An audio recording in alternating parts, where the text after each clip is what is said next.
السلام عليكم ورحمة الله وبركاته، ازيكم يا حبايبي عاملين ايه؟ يا رب تكونوا بخير وفيديو جديد. النهارده هنعمل مع بعض قرص فلاحي بالزبادي واللبن، هتاكلوا صابعكم وراها. قرص طرية وهشة بنص كيلو دقيق، هنعمل اكبر كمية قرص فلاحي. ويلا بينا هننزل بالمقادير. معانا نص كيلو دقيق، نص كوباية سمنة، نص كوباية زيت، كوباية لبن، كوباية مية دافية، علبة زبادي، ومعلقة كبيرة خميرة فورية، وخمس معالق كبار سكر. اول حاجه كده هجيب كوبايه الميه الدافيه وهنزل بيه وهنزل بخمس معالق سكر كبار معاهم الخميره، وهنقلب كده عشان يتفاعلوا مع بعض. هنقلب لغايه ما ندوب السكر مع الخميره، وهسيبهم طبعا في مكان دافي يتفاعلوا مع بعض لمده 10 دقايق ربع ساعه بالكتير. ما ننساش يا جماعه اللايك واشتراك في القناه ونفعل زر الجرس عشان يوصل لكم كل جديد. كده الخميره اتفاعلت معايا، هدوبها كده مع السكر وانزل بيها على مهل كده في العجانه. هنزل بقى بنص كمية الدقيق، وهبدأ ألف كده بإيديا كده بالراحة في العجانة. لو عندك عجان مفيش مشاكل، أنا بعجن بإيديا في العجانة العادية. هنزل طبعا أنا حطيت الزبادي على اللبن، هنزل كده وأقلب بالراحة على مهلي. نزلت بباقي اللبن وهلف كده العجينة، هبدأ أعجن بقى بإيديا كده. هنزل بباقي كمية الدقيق، وهفضل أعجن ولم عجينتي طبعا. كده العجينة لمت، هنزل كده ايه بنص كوباية الزيت وبنص كوباية السمنة، وهبدأ بقى أعجن العجينة كويس جدا. اخدمي العجينة خالص في العجن، ما تخافيش. لو فكت معاكي في البداية ما تخافيش من حاجة خالص، هي بتبدأ تلم تاني مع بعض.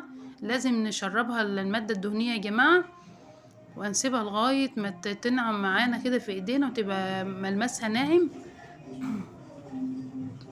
هتبدأ ايه تلم معايا. طبعا انا عجنتها عجن كويس جدا عشان تدينا نتيجة كويسة في الاخر، طرية ملمسها جميل. كده بقى هغطيها بستريتش وهغطيها بحتة قماشة وهسيبها لمدة ساعة كده ايه تتخمر.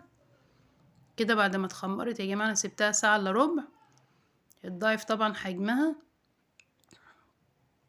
هبدأ طبعا الم العجينة بتاعتي،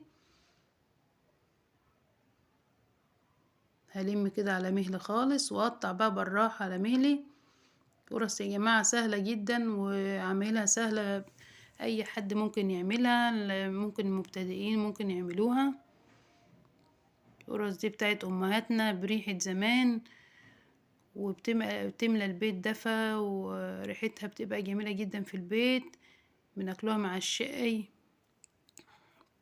نص كيلو دي عمل لي كمية كبيرة جدا، بدل ما نشتريها من بره طبعا، ومتكونش طبعا اللي بره نفس الطعم ولا نفس الريحة. احنا هنا عاملينها بايدينا. طبعا احنا بنعمل العجينة كورة كده في الاول، وبعد كده بنكورها تاني على ايدينا عشان ما تفتحش من تحت وهي بتتخبز. تنسوش يا جماعة تدعموني بلايك وشير. كده هبدأ اكمل تقطيع. نص كيلو دي عمل لي كمية جميلة جدا، والعجينة سهلة وملمسها ناعم وجميل، وما خدتش معايا وقت يعني. وصفة جميلة وسهلة جدا، فرص فلاحي عملناها بالزبادي واللبن. مقاديرها كلها موجودة في اي بيت. بس هبدأ كده اقطع باقي العجينة. طبعا اول ما اقطع العجينة طبعا هسيبها ترتاح 10 دقايق ربع ساعة برضو. ببدأ كده اقطع اخر قطعية اهي. ايوه بعمل لها كورة، ايوه في الاخر كده لازم اكورها كده عشان تبقى نفس المقاس، والمها كده من تحت. بس هسيبها بقى ترتاح. كده غطيتها بنايلون اهو، هسيبها ترتاح 10 دقايق. بعد كده انا جبت السجان دهنتها زيت وبططت القرص كده فيها اهي. هسيبها ترتاح، سيبها ترتاح لمدة 10 دقايق ربع ساعة، مكان دافي برضو كده. بعد ما الحجم بتاعها اتضاعف ودخلتها على الفرن. طبعا انا بخبزها في فرن عادي، فرن غاز. بسم الله ما شاء الله. مننساش يا جماعة اللايك واشتراك في القناة ومفعل زر الجرس عشان يوصلكوا كل جديد. قرص هشة وجميلة ما شاء الله، النتيجة هايلة وروعة، طعمها جميل جدا. بألف هنا على قلوبكم، والسلام عليكم ورحمة الله.